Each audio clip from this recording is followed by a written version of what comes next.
Olá, tudo bem? Eu sou o Carlos e seja muito bem-vindo ao nosso canal. Bom, aqui no meu canal eu gravo vídeos diariamente e eu falo sobre bolos, tortas, doces e salgados.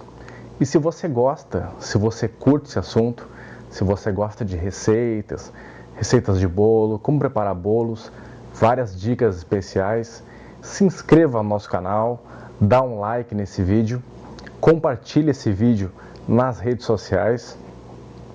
E eu só quero te lembrar que se você quer aprender tudo sobre bolos, do início ao fim, do básico ao avançado, com técnicas inéditas e sensacionais, eu vou deixar aqui abaixo do vídeo o link do meu treinamento. Lá você vai aprender tudo sobre bolos, do início ao fim, do básico ao avançado, com técnicas inéditas e sensacionais.